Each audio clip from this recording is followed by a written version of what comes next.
ओम नमः सिद्धेभ्य ओम नमः सिद्धेभ्य ओम नमः सिद्धेभ्य नमो निरंतां नमो सिद्धां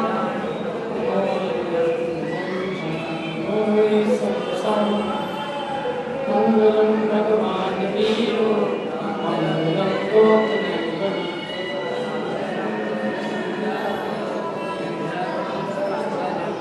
सर्वमंगलमांगल्यं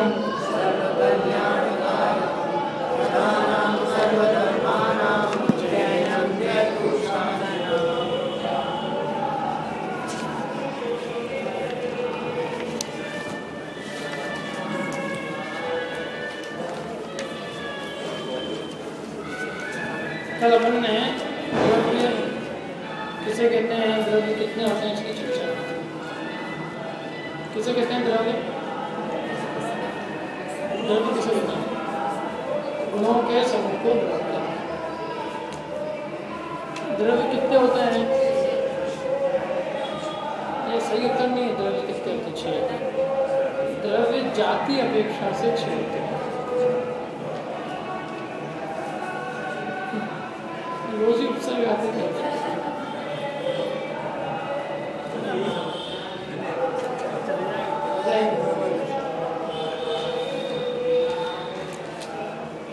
तो द्रव्य कितने? जाति अपेक्षा से 6, संख्या अपेक्षा से अनेक है। अच्छा, 6 द्रव्यों में कितने द्रव्य अरूपी है? कितने द्रव्य अजीव है? कितने द्रव्य अजीव है? 5। 6 द्रव्य के नाम सबको याद होंगे? याद सबको ना? तो नया आदमी ही काम अजय जी को बताना पड़ेगा। कल नहीं आए थे ना आप। 6 द्रव्य के नाम जो है, देखो आपके घर से भी आए थे, अच्छे लोग बता देंगे। बताओ ना, 6 द्रव्य के नाम क्या है? हाँ, धर्म, अधर्म, आकाश, काल। बहुत बढ़िया। जीव, उद्गल, धर्म, अधर्म, आकाश और काल। जीव द्रव्य किसे कहते हैं? जिसमें ज्ञान पाया जाए वो जीव द्रव्य। उद्गल द्रव्य किसे कहते हैं? किसे कहते हैं उद्गल द्रव्य? जिसमें स्पर्श, रस, गंध और वर्ण पाया जाए उसे उद्गल द्रव्य। क्या ऐसा संभव है कि किसी में एक ही गुण पाया जाए, 4 गुण ना पाया जाए? ऐसा संभव है? जहाँ एक होगा वहाँ 4 होगा। स्पर्श के कितने भेद हैं? मैंने पढ़ाया नहीं था, एक तरह से पढ़ाया, बोला था, लेकिन जैसे स्पर्श के 8 भेद हैं। कितने हैं? 8 में से बस स्कंद में कोई 4 ही होता है। जैसे ठंडा, गर्म, हल्का, भारी। तो जोड़े हैं ना ये, तो 4 के जोड़े हैं, तो जोड़े में से कोई एक ही होगा, तो इसलिए 4 ही होंगे उसमें, 8 नहीं होंगे। समझ? स्पर्श उनके 4 गहन में जाएगा किसी भी इसमें। हल्का, भारी, ठंडा, गर्म, रूखा, चिकना, कड़ा, नरम।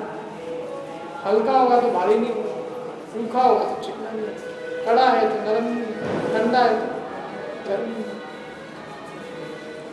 ऐसे रस के कितने भेद हैं? रस के 5 भेद हैं। खट्टा, मीठा, कड़वा, कषायला और चरवा। ये भी अपनी आगे चर्चा और आएगी इंद्रियों के पाठ में। ऐसे गंध के कितने भेद हैं? 2, सुगंध और द्रव्य। वर्ण के कितने भेद हैं? रंग के।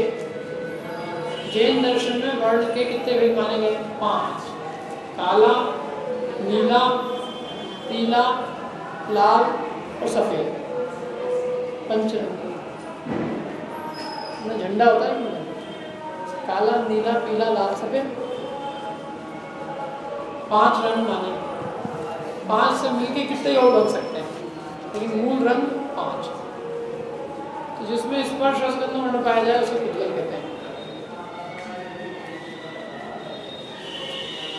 जो हमें दिखाई देता है वो सब क्या है? उद्गल द्रव्य। उद्गल द्रव्य रूपी है ना, उद्गल द्रव्य को रूपी भी कहते हैं, मूर्तिक भी कहते हैं सब। आकाश द्रव्य किसे कहते हैं? हाथ खड़ा करना देखो एकदम, जिसको भी आता अपने को पता भी चलेगा कितने लोगों को समझ में आया उससे। आकाश द्रव्य किसे कहते हैं? कल बताया था ना आकाश द्रव्य किसे कहते हैं? क्या नाम याद नहीं, पीछे भैया अंशुल जी के पीछे बैठे हैं, क्या नाम है?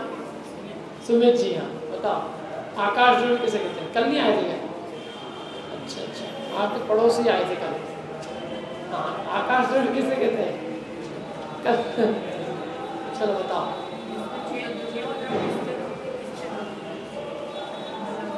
जो छह कोई बताइए परिभाषा पूरी नहीं, चलो बताओ। जो छह द्रव्यों को रहने के लिए स्थान देता है, जगह देता है, छह द्रव्यों के अवगाहन में स्थान देने में निमित्त इसका नाम आकाश। हम सब का ठहरे हुए आकाश, हम सब आकाश में बैठे हैं। धरती कहाँ है? आकाश। आकाश माने जगह। आकाश दुनिया जिसको कहती है वो आकाश है नहीं है। यहाँ आकाश द्रव्य का मतलब है जगह। जगह का नाम है आकाश। सब जगह में ही है, दुनिया पूरी जगह में है, सब जगह का नाम ही आकाश है। ऐसी कौन सी जगह है जहाँ जगह नहीं है? जैसे कोई जगह नहीं, जगह सर्वव्यापी। काल द्रव्य किसे कहते हैं?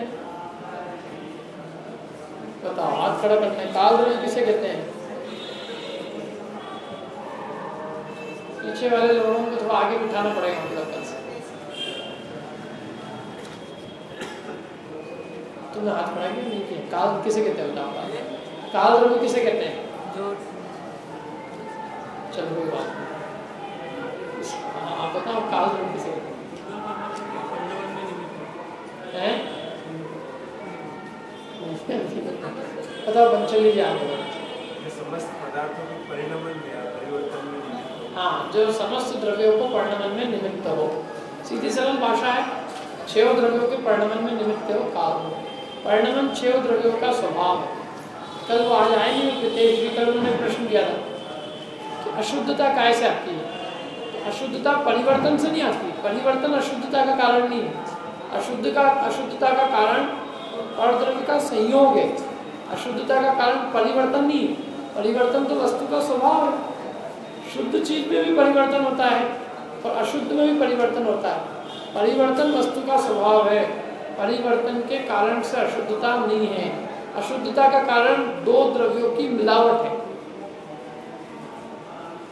जीव में पुद्गल की मिलावट अशुद्धता का कारण।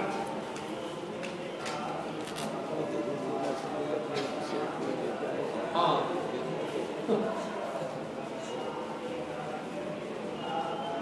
तो अशुद्धता का कारण जो है वो परद्रव्य की मिलावट है। दो द्रव्यों का आपस में मिलना ही अशुद्धता का कारण है। जीव और पुद्गल मिल गए। अकेला जीव है वो शुद्ध है, अकेला पुद्गल है वो शुद्ध है। तो जीव और पुद्गल दोनों मिल गए अशुद्ध, दोनों अशुद्ध हो गए। एक भी हुआ अशुद्ध, ऐसा नहीं। जीव भी अशुद्ध, पुद्गल भी अशुद्ध। दाल अपने आप में शुद्ध है, चावल भी शुद्ध है। दाल चावल मिल गए तो अशुद्ध हो, खिचड़ी बन गई। तो इसलिए परिवर्तन अशुद्धता का कारण नहीं है। अशुद्धता का कारण मिलावट है, संयोग है। दो द्रव्यों का मिलाप ही अशुद्धता का कारण। एक में दूसरे का मिलाप हुआ, अशुद्धता हुई। अकेली वस्तु शुद्ध है और अकेली से दुकेली हुई और अशुद्धता चालू है। काय में? काय में? दाल में। दाल अकेली नहीं रही ना, चावल अकेला नहीं रहा। अपन लोग ऐसा अपने को अशुद्ध चीज खाने की आदत पड़ी हुई है। अकेली दाल नहीं खाएंगे, अकेला चावल इसमें मिला जुला के खाएंगे। लेकिन अकेली वस्तु शुद्ध कहलाती। पत्थर है, पत्थर शुद्ध है कि अशुद्ध है? अकेले पत्थर शुद्ध है। और काली मिर्ची मिला तो क्या हो गया? अशुद्ध हो। तो वस्तु अकेले में शुद्ध है, एकत्व है वस्तु का, वो शुद्धता है। और दो का संयोग है वो अशुद्धि। अब देखो हम संख्या देखते हैं, एक एक द्रव्य की संख्या कितनी है। सबसे पहले जीव। जीव कितने हैं? अनंत है। कितने हैं? अनंत, अक्षय अनंत है।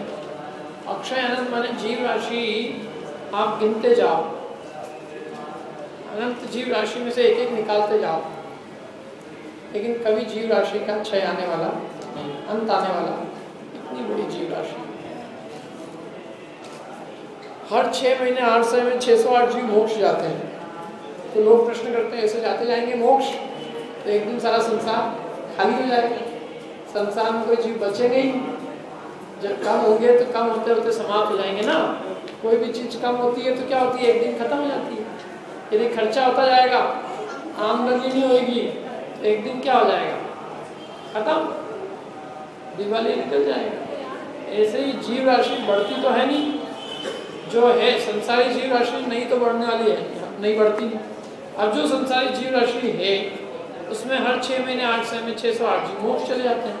तो प्रश्न आता है कि ऐसा करते रहेंगे, ऐसा होता रहेगा तो एक दिन सारी संसारी जीव राशि समाप्त हो जाएगी, संसार में कोई जीव बचेगा ही नहीं।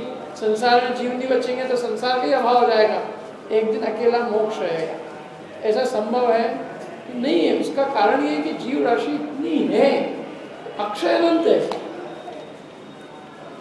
देखो ये सारी जो संख्या हम पढ़ रहे हैं ना, ये सारी चीजें अनंतात्मक रूप है। जीव राशि का अंत नहीं, आकाश के प्रदेशों का अंत नहीं, 3 काल के समय का अंत नहीं। काल के समय का अंत है तो ऐसा दिन आएगा। आज क्या है, बुधवार, लास्ट बुधवार, लास्ट रविवार, लास्ट फ्राइडे, उसके बाद कोई फ्राइडे नहीं आएगा। अंत आएगा तो काल का अंत आएगा, आकाश के प्रदेशों का अंत आएगा, ऐसे जीव का अंत आएगा, जीवों की संख्या का। हाँ, क्या है, अनंत शब्द का उपयोग जो है इस अर्थ में आता है वैसे कि जो अवधि ज्ञान का विषय नहीं है वो अनंत है। तो अब अवधि ज्ञान का विषय तो नहीं है, इसलिए अनंत तो हो गया, केवल ज्ञानी का विषय है। लेकिन केवल ज्ञानी के ज्ञान में जो राशि 6 सहित है उसको अपन कहते हैं सक्षय अनंत। और जो केवल ज्ञानी के ज्ञान में भी जिस राशि का अक्षय बना है, माने जिसका जो इतनी है कि उनके ज्ञान में भी उन्होंने अंत नहीं देखा है, अनंत रूप से देखी है, उसको कहते हैं अक्षय अनंत। यानी जिस राशि में से निकालते जाओ तो कभी उसका क्षय होने वाला नहीं है, वो अक्षय अनंत। वास्तविक अनंत तो अक्षय अनंत ही है, सक्षय अनंत कहने मात्र का अनंत है, अनंत नहीं है। लेकिन फिर भी अनंत क्यों कहा, तो वो करणानि योग की दृष्टि से इसलिए कहते हैं कि भाई उसका अंत अवधि ज्ञान में नहीं देखा गया है, केवल ज्ञानी के ज्ञान में देखा गया है, इस अपेक्षा से उसको अनंत कहा। लेकिन अपन यदि सीधे सीधे सच्चों में कहें तो अनंत वास्तव में अक्षय अनंत राशि है, कोई सच्चय अनंत अनंत नहीं। लेकिन इतनी अपना बारीकी भी अपने को समझना नहीं है, हम जब समझाएंगे आपको संख्यात असंख्यात और अनंत तब समझ लेना। अभी तो आप इतना समझ लो मोटा मोटा कि जीव राशि का अंत आने वाला नहीं है। 608 जीव मोक्ष जाते रहेंगे, संसार की जीव राशि में से कम होते जाएंगे, लेकिन कम होने पर भी खत्म नहीं होंगे। अच्छा और सुनो, दूसरा जो प्रपोर्शन है सिद्धों का और संसारियों का, वो प्रपोर्शन भी कायम बना रहेगा। मैंने टोटल जीव राशि समझ लो 16 है, सिद्ध और संसारी दोनों मिला के। और सिद्धों की सिद्ध राशि को अपन ने दिए, सिद्ध राशि समझ लीजिए 3, संसारी कितनी बचेगी 13। तो 3-13 का जो अनुपात है वो अनुपात अनंत काल तक 3-13 का ही बना रहेगा। जबकि इधर बढ़ोतरी हो रही है 3 में और 13 में कमी हो रही है, तो भी वो 3-13 का प्रोपोर्शन बना रहेगा। इसका मतलब आप समझ लो कि जो कमी हो रही है वो कमी नगण्य सी है, और जो बढ़ोतरी हो रही है वो नगण्य सी है। बढ़ोतरी होने पर भी, कमी होने पर भी जो प्रोपोर्शन है वो प्रोपोर्शन कम नहीं होगा। इतनी संसारी जीव राशि इतनी है।